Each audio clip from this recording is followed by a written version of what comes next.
Bienvenidos todos nuevamente a nuestro Facebook Live.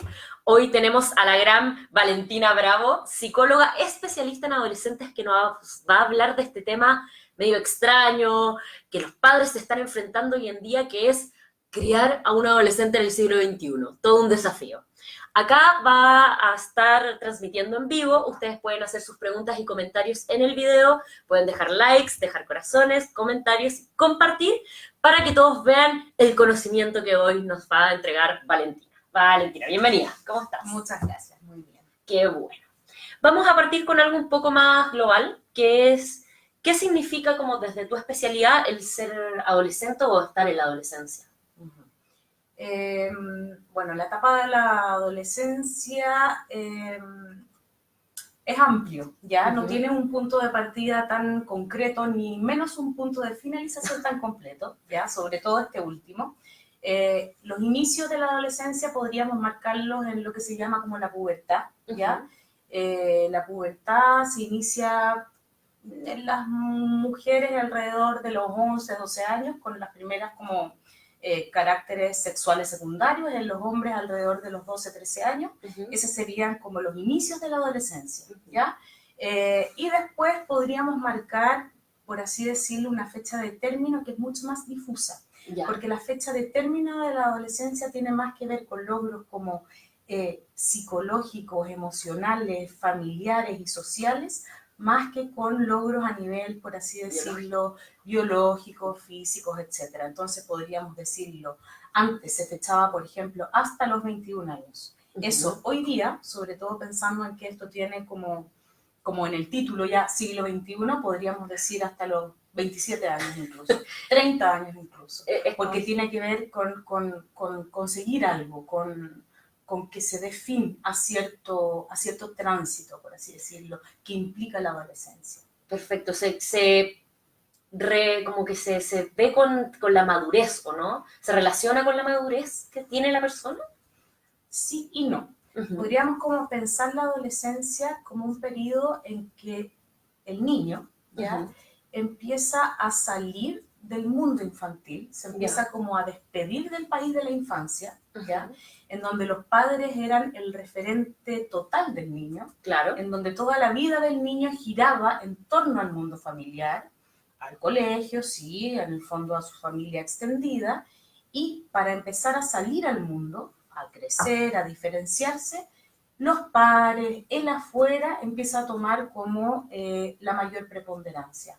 Eso implica una especie de duelo respecto del cuerpo infantil, de ese cuerpo que ya dejó de ser un cuerpo de niño. Entonces se enfrentan a todos estos cambios corporales que angustian muchísimo.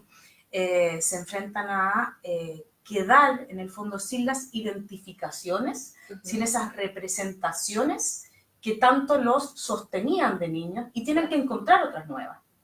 Entonces, en ese encuentro de otras nuevas es que a veces se angustian, se confunden, hay tantas emociones que vienen, y son emociones que además se viven por primera vez. Entonces, puede ser que sí tenga que ver con la madurez, pero también tiene que ver con encontrar qué lugar van a empezar a ocupar en el mundo, qué proyecto van a formar para sí mismos y para los otros, quiénes son ellos para sí mismos y para el otro.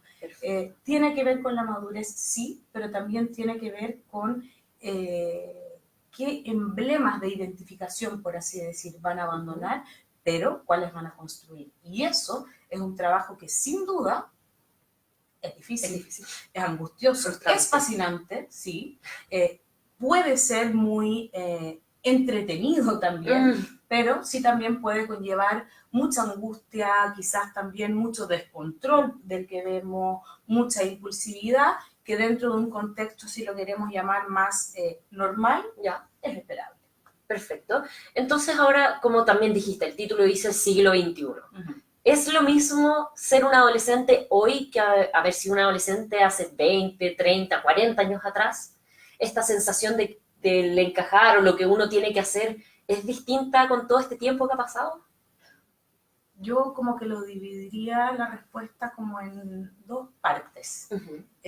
Yo creo que los hitos, por así decirlo, que un adolescente debe o necesita transitar son los mismos. Porque ¿qué es lo que un adolescente necesita transitar? Más allá de la época, Claro. es abandonar este mundo infantil y por otro lado el padre o la madre, la familia en realidad, permitir que ese adolescente se diferencie, ¿ya? Eso permanece, por así decirlo, independiente de la cultura. Estamos hablando al menos en la cultura occidental. Eso, ¿ya? Sí. Eso independiente del contexto. Ese trabajo es el trabajo del adolescente. Entonces, eso podríamos como desenmarcarlo de la cultura actual, porque en todos los tiempos, digamos, ese ha sido el trabajo del adolescente. En la adolescencia también se reactualizan muchos de los conflictos infantiles. En el fondo, si tú viviste quizás ciertas dificultades con tu niño más en la etapa infantil, derechamente infantil, probablemente se van a reactualizar ciertas cosas en la adolescencia, ¿ya? Eso podríamos decirlo que es como invariable, ¿ya? Pero indudablemente las condiciones sociales actuales, llámese cómo vive la gente hoy en día, cómo se cría de una manera que hoy día es mucho más sola. Antes se criaba en comunidad, claro, con los abuelos, los primos, los abuelos tenían una incidencia mucho mayor con las redes sociales, con la tecnología. La globalización al final. La globalización, el consumo excesivo, las redes sociales, todo eso sin duda tiene efectos como en la producción de la subjetividad de hoy en día. Sin duda, como antes la tenía, por ejemplo, la represión de la sexualidad en alguna época, hoy la tiene la producción en masa de los objetos. Eso sí o sí va a influir en la producción de las subjetividades, ya sea en la adolescencia, en la adultez, en los niños, como a todos nos influye vivir en cierta época. Entonces, por un lado la respuesta es sí y por otro no. Ahora que estamos hablando de este mundo globalizado, ¿qué ocurre cuando un padre, ahora llevándolo un poquito más a un consejo, quiere hablar de estos temas que para su generación tal vez eran tabú, por ejemplo la sexualidad, pero que hoy ya no es un tema tabú? O sea, hablar de sexualidad ya no es tan difícil porque lo vemos en la tele, lo vemos en las marchas, las conversaciones. ¿Cómo se le habla a un niño de una sexualidad sana, saludable, cuando ya ahora el tema también es mucho más amplio? Sí, el tema es más amplio a nivel de, como tú dices, como de los medios, de las marchas, hay como una mayor apertura, pero una cosa, creo yo, que es hablar de sexualidad o de ejercicio sexual, ¿ya? Pero la sexualidad es algo que el ser humano tiene desde que nace hasta que muere. Entonces, una cosa es hablarle de sexualidad al hijo, hablarle del acto sexual, de la prevención sexual, de la prevención de enfermedades de transmisión sexual, del SIDA, del embarazo no deseado, del uso del preservativo. Eso es prevención sexual, eso es higiene sexual. Pero para educar a un hijo en la sexualidad, eso se lo educa y se le transmite más que se le educa en lo cotidiano, desde que nace. Cuando un hijo nace y yo soy hombre, yo soy mujer, eso ya es hablar de sexualidad. Cuando un hijo nace y yo lo tomo y lo toco de cierta forma, eso ya es sexualidad. No estoy hablando de sexualidad como acto sexual. Claro. Cuando un hijo nace y yo le digo que a los 4 años haga pipí con la puerta cerrada, eso es sexualidad, porque le estoy marcando los límites de lo que es privado y lo público. Cuando un niño tiene a papás que están juntos y esos papás cierran la puerta para dormir, eso es sexualidad, porque le estoy transmitiendo al niño que hay privacidad en la casa y eso le va a ir permitiendo tolerar la frustración. Cuando yo un niño lo pillo tocándose, por ejemplo, en el living, y en vez de decirle eso no se hace, le digo, eso lo puedes hacer en tu pieza. Eso es sexualidad, porque le estoy marcando la privacidad. ¿Te fijas que la sexualidad, cuando los papás me preguntan como, ¿y ahora cómo le hablo? ¿Qué le digo? Porque él cree que se la sabe toda. Es mucho antes. Es muy difícil hablar de sexualidad si en el fondo uno no entiende que esto se constituye desde los inicios, porque la sexualidad también es la autoestima de la madre, por ejemplo. Claro. Si la madre desde siempre ha tenido un problema con su propio cuerpo, y cada vez que se ha mirado al espejo, te invento, ha dicho, estoy horrible, estoy gorda, eso también es sexualidad. Para la hija que está escuchando eso, por ejemplo. Si ha escuchado a sus papás denigrar a los otros con su propio cuerpo, eso también es transmitir sexualidad. Entonces la sexualidad creo que si bien transmitir información es muy importante, lógico, tenemos que saber cómo cuidarnos, etcétera, es mucho más importante que transmitamos en los hechos cómo cuidar nuestro cuerpo y el del otro, qué nos gusta y qué no, porque la sexualidad no es solo una meta, la sexualidad tendría que tener que ver también con el disfrute, con los afectos, con quién elegimos, a quién no, por qué. Claro. Si yo soy una mamá que ha tenido una relación de abuso, de tormento, es muy difícil también transmitirle a un hijo, en el fondo tú tienes que elegir bien, tienes que saber a quién elegir para que tu relación sexual sea tu primera vez, por así decirlo, no sea tormentosa. Ok, le estoy transmitiendo como una racionalidad, pero a la hija quizás le sea muy difícil realmente integrar eso si ha venido viendo otra cosa toda su vida. Entonces, no se trata solo de qué o cómo se lo digo, sino que es un continuo. La sexualidad es desde que uno nace hasta que uno muere. Perfecto. Es mucho más complejo de lo que uno realmente cree. Y en cuanto a la conversación en general, muchas veces hay padres o nos llegaron también preguntas que dicen que hablar con el adolescente es difícil, que también existe mucha frustración, que no quieren escuchar consejos, que se las saben todas. ¿Cómo es hablar con un adolescente? ¿Cuáles son los tips tal vez que se pueden dar? El recordar que un adolescente sirve, no sirve. ¿Fue alguna vez? ¿Como comunicación en general o de sexualidad? No, comunicación en general. Ya. Sí, pues es difícil. Como padres. Como padres, exacto, sí. Creo que es difícil porque, bueno, no siempre. Hay padres que tienen una comunicación bastante fluida con sus hijos, pero yo creo que es difícil un poco por lo que partí como diciendo al principio, que como el adolescente está intentando saber quién es, está construyendo una como identidad hacia la adultez, ¿ya? Dejando lo que lo identificó y lo que lo representó hasta la infancia, necesita sí o sí diferenciarse de lo que el adulto le entregó hasta ese momento. El adulto, llámese padres, familia cercana, figuras de cuidado, ¿ya? Entonces sí o sí va a querer marcar como una línea divisoria. Entonces es muy normal y sano. Cuando a mí me llega un adolescente que me sigue diciendo, yo le cuento todo a mi mamá, yo abro los ojos y digo, aquí hay algo extraño, porque lo sano es empezar a reservar ese espacio de intimidad y abrirse al igual, porque es la única manera de empezar a representar otro territorio que te lleve un poco como a la exogamia, como a salir hacia el afuera, porque si no son adolescentes a veces que les cuesta mucho salir al mundo, se quedan en el aislamiento, entonces la dificultad de comunicación es constitutiva en ese sentido. Yo creo que los papás en ese sentido tienen que tratar de no desesperarse, de no entrar a la pelea, ojalá, ¿ya? Y de buscar los momentos. Es verdad que el adolescente puede parecer un poco caprichoso en cuanto quiere o no quiere hablar. Claro. Porque los papás dicen como, es que es cuando él quiere, es que a veces quiere y a veces no quiere. Es que yo llego y no me saluda, es que se encierra en su pieza. Sí, es verdad y creo que hay que respetar ese espacio de privacidad en la pieza. Pero a veces quieren y ahí hay que enganchar. El problema es que, ¿qué se entiende por comunicación? Claro. Porque a veces los papás dicen, pero si es que yo me comunico con él, estamos en la mesa, le pregunto cómo le fue en el colegio, qué notas ha sacado, con qué amigos ha estado, qué conversó con los amigos. Eso es un interrogatorio. Eso es insistente, esas son puras preguntas. ¿Y a quién le gusta eso? Un poco a nadie. Entonces habría que intentar quizás diálogos abiertos, quizás enganchar con lo que el adolescente tenga para decir. Aunque al papá le parezca una burrada, aunque al papá le parezca insignificante, creo que hay que enganchar con su mundo, con sus intereses, por mucho que a ese adulto le pueda parecer insignificante.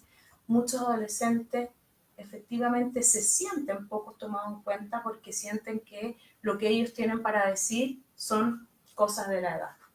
¿Por qué no le contaste esto a tu papá? No, porque siempre me dice que son cosas de la edad que ya se me va a pasar. Eso es sentirse invalidado. Es como que a un adulto le pasara algo y yo le dijera, pero es que eso es porque eres adulto. Claro.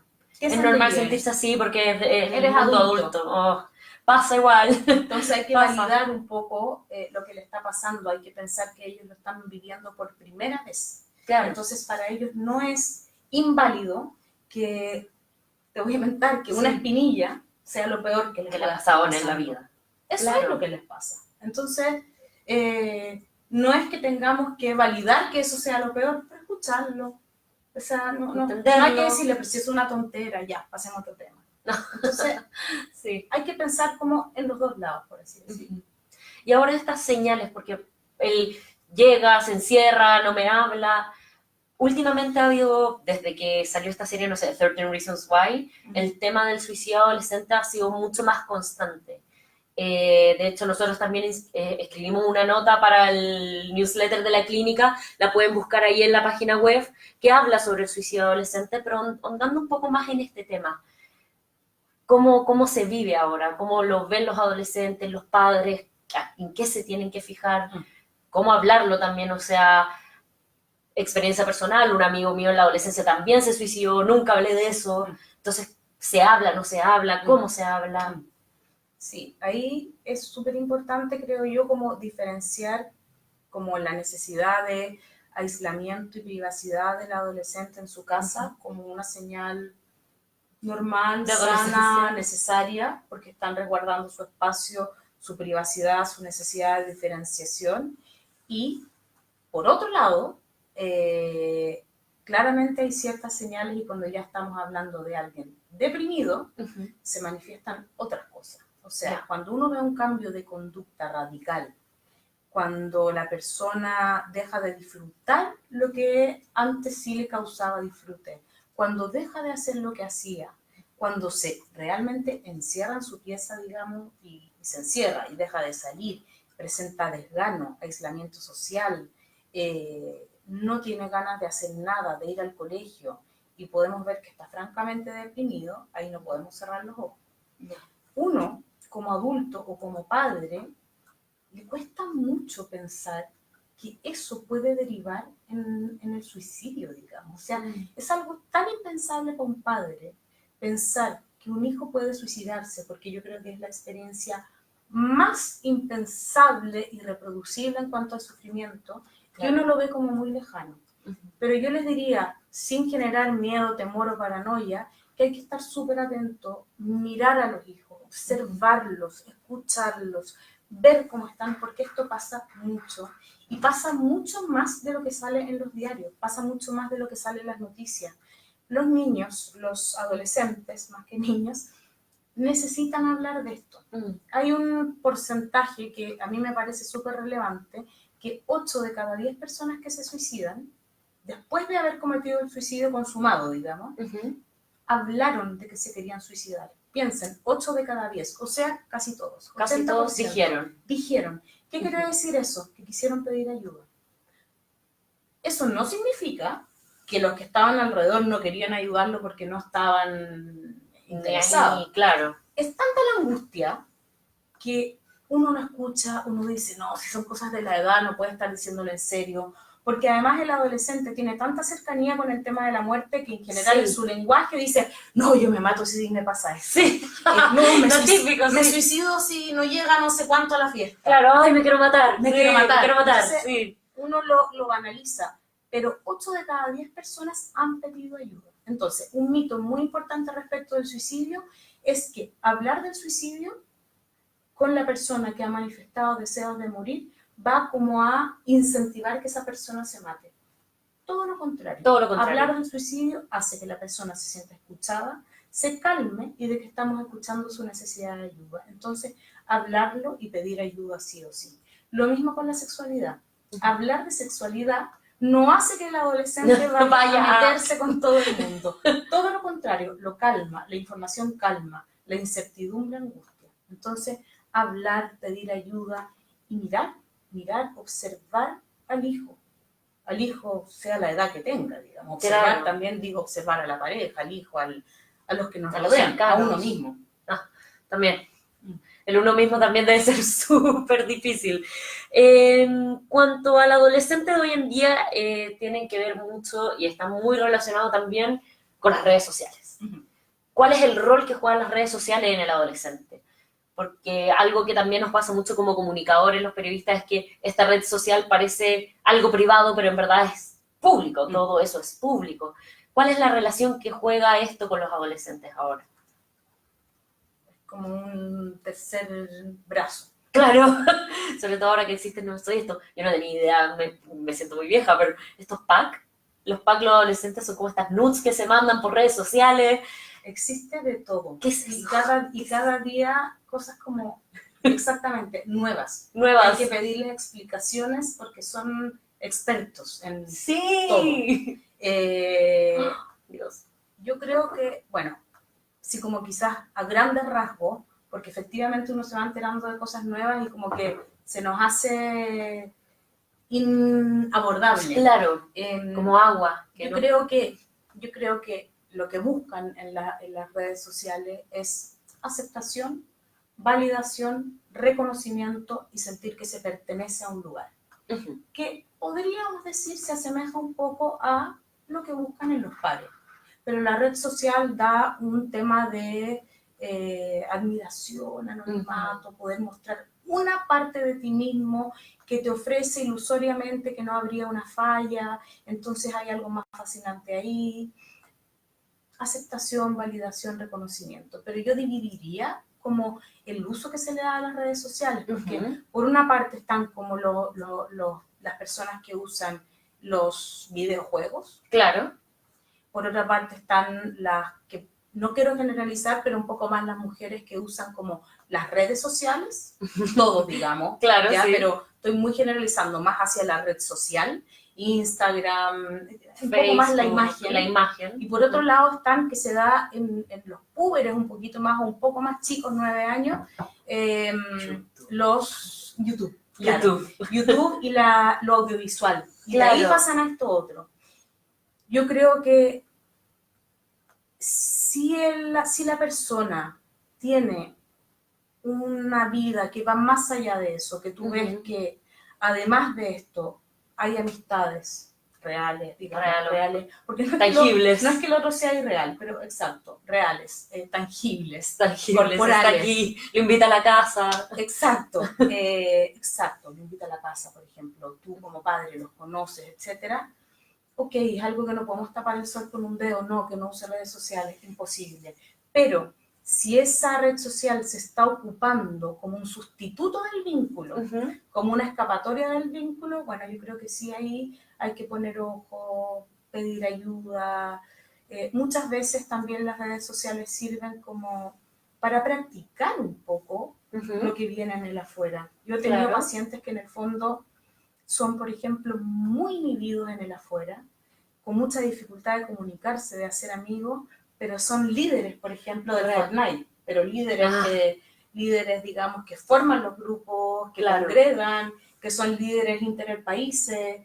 No digo que es bueno o malo, pero es como que les permite jugar nuevos roles. Entonces habría que ver qué función tiene para cada persona el tema del uso de las redes sociales.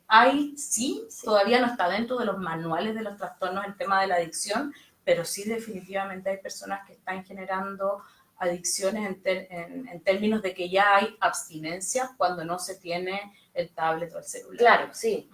Y como padre, hay el ser dueño también de sus claves, por ejemplo, en las redes sociales, porque existe todo esto del ciberbullying, tanto como para el padre de la persona que hace bullying como del que sufre bullying. Y también es peligroso, muchos niños un poco más chicos, no estoy hablando tal vez de 15, pero entre 10, 12, que hablan con extraños, tú no sabes qué es lo que puede pasar. El ser dueño de sus claves, ¿cuál es el límite? ¿Está bien? ¿Está mal? ¿Está...? Yo me pregunto por qué un niño de 10 años tendría que tener celular. Claro. No soy quien para decir si sí, si no, ni por qué ese celular debiera estar con clave. Claro. Creo que eso, la verdad, es que depende de cada padre y el criterio de cada padre. Siento que los padres, sobre todo para angustiarse menos en la crianza de sus hijos, tienen que tener ellos sus criterios. eso los tranquiliza mucho más a ellos como padres cuando sienten que ellos tienen criterios que los hace sentir seguros de qué es lo que a sus hijos les va a hacer bien. Eso también tranquiliza mucho al hijo. De todas maneras, el tema del ciberbullying, cuando es por un adulto que los engaña, que se llama como grooming, ¿Ya? cuando es un adulto que ya tiene que ver con la pornografía infantil, digamos, con el, en el fondo con la extorsión también, sí, eso hay que denunciarlo y hay que estar siempre atentos. Yo creo que con adolescentes más grandes, el tener uso de las claves, el meterse al celular de los hijos, sí creo que es una invasión de la privacidad, pero creo que entonces nuevamente lo importante es antes de eso, porque ya cuando tenemos el problema, ya es mucho más difícil y se entra en la pelea. Claro. Es la confianza, es haber establecido quizás los límites un poquito antes, es cómo vamos a negociar el tema del celular en vez de andar quitando, castigando con el celular. Muchas veces el celular, me ha tocado mucho escuchar que se negocia con el celular. Si tú te sacas mala nota, yo te quito el celular. ¿Qué tiene que ver una cosa con otra? No tiene nada que ver una nota con el celular. Entonces, como que ir poniendo los huevos en su canasta, digamos. Yo entiendo la desesperación, pero en el fondo no tiene nada que ver una cosa con otra. Eso al final al niño lo llena de rabia y no aprende. No se saca mejores notas. Saca mejores notas para tener el celular, pero no internaliza la necesidad de ser responsable. Entonces, como que no hay que mezclar ahí mucho esas cosas, creo yo. Y justo también estábamos hablando de este tema, venía la siguiente pregunta. ¿Cómo se puede ser padre presente y protector sin ser sobreprotector e invasivo, finalmente? ¿Cuál podría ser algún tipo de tips que los padres primerizos normalmente, uno se da cuenta que cuando son 3 o 4 hijos, con el primero siempre son de una manera y con el tercero ya es como criado por los lobos? O sea, pasa mucho cuando uno tiene muchos hijos. Sí. Mira, se me ocurre como pensar cuando los niños tienen, pensemos, año y medio, están aprendiendo a caminar cayéndose, y los padres, bueno, algunos sí, pero los padres no es que anden sosteniéndolos para que no se caigan, ¿cierto? Claro. ¿Tú crees que eso le haría un daño al niño si es que tú te fueras a pegar un porracito si te caes al suelo? No. O sea, me refiero que le haría daño si es que el padre no le dejara caerse, ¿cierto? Claro, sí. Porque gracias a la caída es que ese niño va a poder ir reconociendo su cuerpo, sus límites corporales, aprender a poner la mano en el suelo, saber cuánta musculatura tiene para pararse, saber dónde está la mesa para poder subirse. Ya, estoy poniendo un ejemplo en una etapa de vida mucho más temprana, pero también lo mismo, si un niño pequeño está en esta fase de agarrar las cosas y en vez de permitirle que se estire, la mamá le acerca el vaso, yo no le estoy permitiendo a ese niño la autonomía, la independencia, la capacidad de frustrarse, de vivir por sí mismo lo que significa empezar a vivir la vida. Traslademos esta como experiencia a la adolescencia, cuando lo que quiere esa persona es justamente empezar a vivir una vida por sí mismo. Entonces yo creo que entre lo que tú me dices, como entre sobreprotección o liberación total, ojalá lo que siempre se dice, y suena fácil y no es fácil, es el equilibrio. Si yo lo sobreprotejo, le estoy haciendo un daño. También. La sobreprotección es desde la inquietud de los padres porque sus hijos no sufran. O sea, la sobreprotección sin duda es desde el amor. Claro, todo nace desde el cariño. No quiero que sufras y de verdad te voy a evitar el sufrimiento dándote lecciones, diciéndote cómo tienes que hacer las cosas, prohibiéndote cosas, para que no sufras. Pero ahí no le permitimos a esa persona que se caiga. Entonces una persona que difícilmente va a poder tomar el mundo con sus manos, caerse, frustrarse, y nosotros sabemos ya como adultos que la vida está llena de eso. ¿Y cómo has aprendido tú, en el fondo, a sobreponerte? Por tus experiencias y tus caídas. Claro. No porque Juanita me contó su experiencia. Ese es el tema de la sobreprotección. Y para un adolescente, el tema del haz todo lo que quieras, libertad total, aunque él diga que sería lo que le gusta, no, eso lo angustia también terriblemente. Entonces es como ir, por así decirlo, dándole un molde, sentir que tú estás disponible, o sea, perdón, hacerlo sentir que tú estás disponible como padre, con una incondicionalidad absoluta, que no lo vas a juzgar ni te vas a desesperar con sus errores, que vas a confiar en sus errores y que él los va a volver a cometer y que tú vas a volver a estar ahí.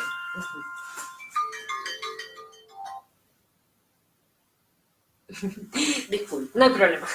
Y eso a ellos les da en el fondo mucha confianza en sí mismos para crecer incluso con los errores. Claro. Pasa mucho que uno que no es madre todavía ve a los niños correr en el mall y tú, agárrelo señora, agárrelo, se va a caer, y la mamá está súper tranquila. Y ahí, bueno, el equilibrio, hay que aprender del equilibrio.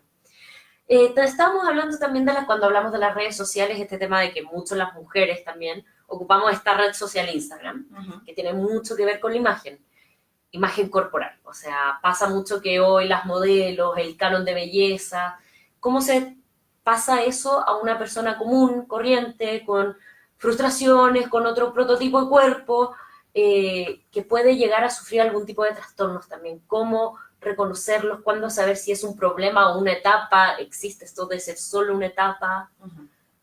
Sí, o sea, como recordemos que en la adolescencia, bueno, yo creo que todas las mujeres y también los hombres, ¿por qué no? Y cada vez más, estamos sometidos por el mundo en el que estamos hoy al imperio como de la imagen. Sí. ¿Ya? Entonces, en ese sentido, sí, nadie escapa de eso, ¿ya? Sobre todo un adolescente que tiene que abandonar el cuerpo infantil, claro, y se tiene que enfrentar a este nuevo cuerpo, ¿ya? Que a veces desconoce, ¿ya? Muchos adolescentes me dicen que cuando llegan a fiestas, por ejemplo, o a eventos sociales, antes de entrar tienen que ir al baño a mirarse para ver si están ahí. Imagínate, o sea, es como... Sí, ahí estoy. Si te encuentras, sí, si te ves. Estoy. Es tan raro, aunque lo disfruten, aunque se muestren mucho, de afuera se ve como que lo disfrutaran mucho. No. Todos estos intentos, no sé, excesivos de quizás mostrarse, de vestirse distinto, es una manera de ir apropiándose de este cuerpo, apropiándose, hacer lo propio, sentirlo como su carne y no la de otro en el fondo. Claro.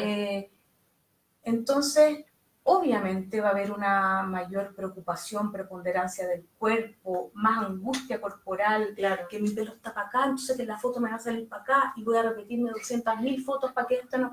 Sí, esperable, muy esperable. De ahí a que eso se convierta en un trastorno de la imagen corporal, tienen que conjugarse muchos otros factores. ¿Ya? No es solo que la sociedad sea una máquina, digamos, que haga anorexias, bulimias, ortorexias, obesidades, trastornos por atracones. Es eso que la sociedad impulsa, digamos, con su producción, pero tiene que haber un cierto contexto familiar, tiene que haber una cierta autoestima, tiene que haber alguna relación mucho más particular en el cuerpo que se expresó de esa manera, pero a esa persona le está pasando algo a nivel particular. Claro. Entonces, no es solo un problema de la sociedad. Por otro lado, quisiera comentar algo... Sí, ahí las alarmas, uno siempre se llena de alarmas también para estar a tiempo. Disculpa, no me suena No, está bien. Hay algo que quisiera como comentar un poco al margen, que hoy día... porque está todo este tema de, claro, mantenerse delgada, tener un cuerpo de X manera, que efectivamente, por comparación social, tiene a las chicas muy angustiadas, ¿ya? No solo a las chicas, a mujeres de diversas edades. Pero hoy día también se ha generado como otro discurso con las páginas como La Rebelión del Cuerpo, claro, estas páginas, que a mí me parecen muy positivas, ¿ya? Porque tenemos que ir en esa dirección, pero me ha tocado escuchar también a muchas adolescentes que... Porque este nuevo discurso es, ama tu cuerpo, ¿cierto? Sí. Ámalo, quiérelo, no importa cómo seas. Esa chica que tiene una baja autoestima, dime cómo logra, solo con unas palabras, amar su cuerpo. Entonces se les torna igual de imposible. Igual de frustrante. ¿Cómo hago para amar mi cuerpo? Porque la relación con el cuerpo es mucho más compleja que solo un cuerpo. La relación con el cuerpo tiene que ver con cómo te miraron desde pequeña, con cómo te tocaron, con cómo te alzaron, con qué palabras te dijeron, si fuiste molestada en el colegio o no, si te sentiste querida, escuchada. Entonces, es muy fácil decir ama tu cuerpo y cuánto nos gustaría a todos amar nuestro cuerpo. Sí. Pero a veces también este ama tu cuerpo se torna como otra obligación que muchas chicas o chicos dicen, sí, porque trato y trato y no puedo. No puedo. Sí, también otro desafío, otra frustración. Es complicado igual, porque esto que hablábamos también de que el adolescente no termina a los 21, también, o sea, estas cuestiones yo creo que son mochilas que uno se lleva por mucho tiempo más también. Y una cosita más respecto de los trastornos de la alimentación, como tú dices, como una mochila más para siempre, se cronifican cuando uno no los detecta en temprana edad.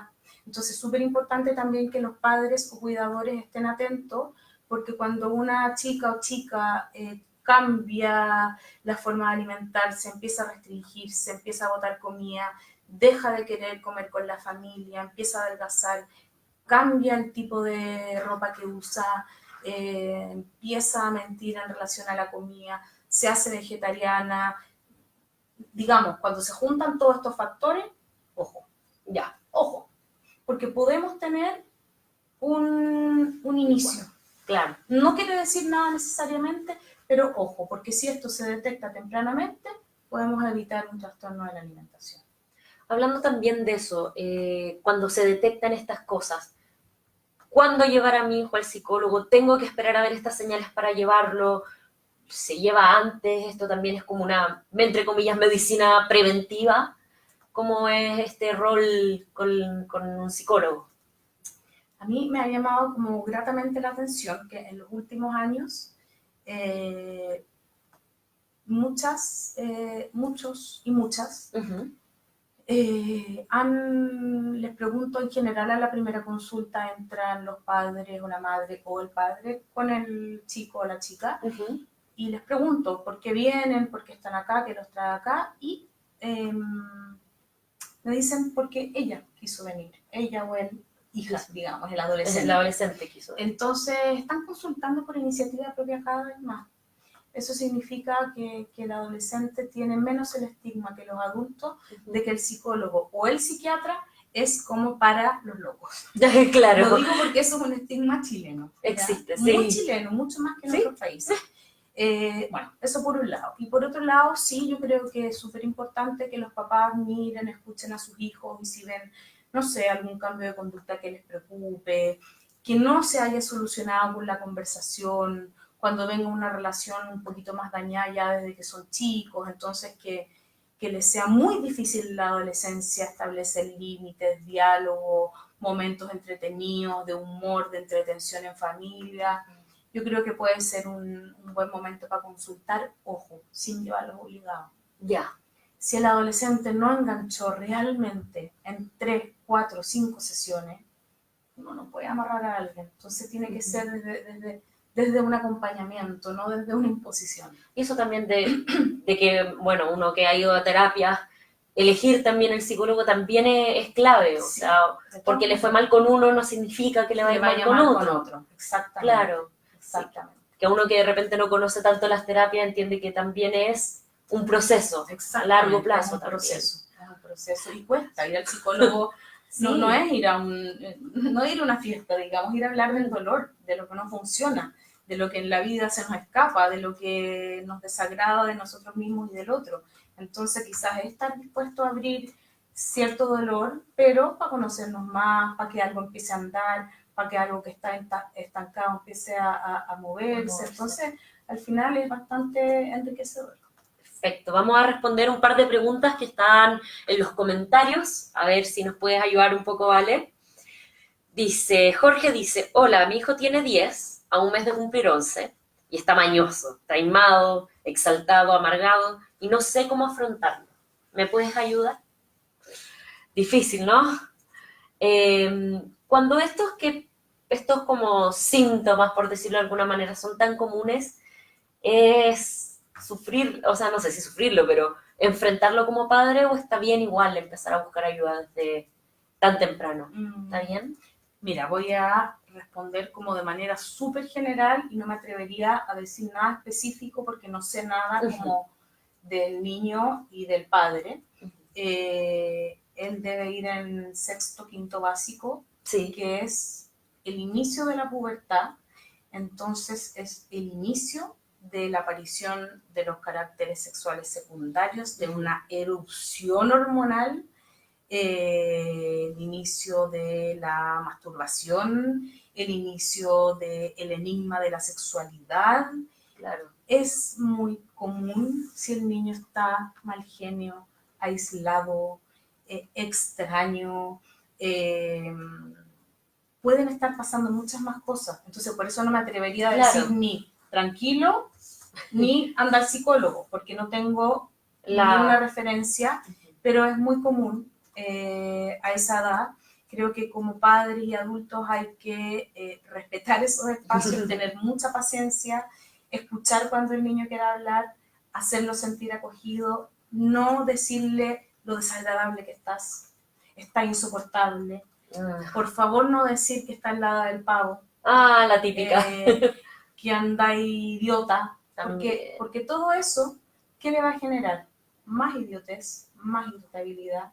Entonces, paciencia, escucha, acordarse de cuando uno fue adolescente, acordarse de eso.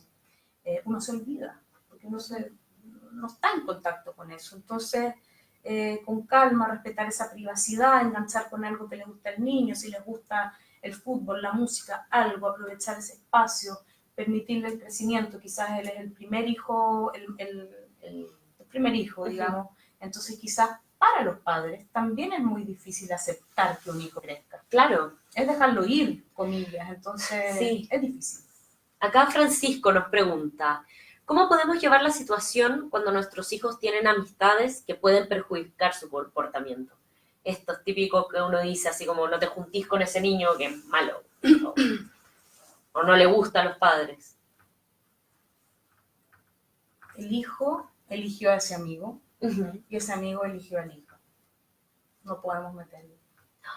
Lo único que podemos hacer es centrarnos en el vínculo con nuestro hijo para que ese hijo tenga la confianza de comunicarnos si es que hay algún riesgo o algún peligro. Quizás el papá de ese amigo está diciendo lo mismo del hijo de ese padre. Claro. Pero el hijo tiene todo el derecho a elegir qué amigos va a tener. Entonces, al menos que nosotros sepamos que ese amigo le está directamente vendiendo drogas, digamos, por ejemplo, ¿qué pasa? Es el hijo que él eligió y, como lo dije antes, probablemente es una manera que está buscando el hijo de diferenciarse de los padres. Muchas veces los hijos de padres muy autoexigidos por las notas, por el rendimiento, son los que más buscan amistades más transgresoras. Entonces, nuevamente, volver al vínculo con tu hijo desde la confianza, desde la apertura, desde la escucha, no desde el discurso, desde poner tanta prohibición, dictamen y prohibición, porque ¿qué generamos con eso? El hijo se aleja, no quiere contar nada más, desconfía de nosotros, nos empieza a mentir. Entonces hay que cambiar el tipo de escucha. Por muy difícil e imposible que suene eso, se puede hacer porque genera muchos beneficios en el vínculo. Perfecto. Aquí Anita nos pregunta, ¿debería preocuparme si mi primo solo le interesa estar en el celular y ya no compartir con la familia? ¿Será necesario llevarlo a un psicólogo si además está mostrando conducta violenta? No sé qué conducta violenta está mostrando, pero si realmente dejó de compartir con la familia y además está no solo agresivo en el sentido de peleador, sino que violenta, probablemente podría necesitar ayuda. Y ver qué está pasando, evaluar. Si la familia se siente impotente para ayudarlo, porque él está muy impenetrable, sí, podría ser que sería buena una consulta. Perfecto. ¿Y cómo se lleva esa conversación? Porque si es que el adolescente no quiere. O sea, ahí claro. Ese es el tema. En general, el adolescente pareciera no querer ayuda y cuando uno se lo propone de manera tranquila, abierta, veamos qué va a pasar, vayamos y ahí vemos qué pasa. no es obligación. Si no te sientes cómoda o cómodo, no lo seguimos. Acceden. Perfecto, desde la experiencia también. Sí, sí. Habría que ver, bueno, es que pueden ser mil cosas, si está metido en las drogas, si está muy adicto al celular porque ahí está atrapado con algo en particular que encontró en el celular, si está con algún problema en el colegio, si está sufriendo de bullying, Claro. son tantas cosas. Pero yo creo que cuando uno se lo ofrece desde la ayuda, vamos, yo te acompaño, vamos a ver qué onda, conozco a alguien que te puede tincar, si no te gusta nos vamos. Claro. Ahí hay algo como mucho más accesible que, ¿sabes qué? Tú estás mal, nos vamos al psicólogo porque aquí hay algo que nadie está soportando más de ti. Ni una posibilidad. Cierran puertas. Claro. Y ya no me la puedo contigo, así que te llevo al psicólogo. También claro. A veces lo proponen así. Claro. Ahí, resistencia. Sí, mucha resistencia. Cuando los hijos adolescentes van al psicólogo, ¿se recomienda a los padres también empezar alguna terapia? ¿Es complementario esa situación? Depende. Si uno ve que muchos de los conflictos del adolescente tienen que ver con conflictos no resueltos de los padres, ya, sí, de todas maneras, uno hace o una derivación a terapia individual para los padres, o uno hace terapia con el hijo y los padres, o a veces, si es algo relativo a los hijos mismos, se trabaja solo con ellos. Perfecto, y con los hermanos, si es que se tienen más también. Perfecto. Bueno, chicos, este video va a quedar ahí alojado en videos de Facebook. Ahí van a poder revivirlo, compartirlo, dejar likes, corazones. Y no se olviden de que todas estas situaciones también es bueno siempre consultar con un profesional, no solo quedarse con este video, pero pueden encontrar todos estos profesionales a la gran Valentina también acá en Indisa. Así que nos vemos en un próximo capítulo y los esperamos en una nueva edición. Gracias, Vale. Muchas gracias.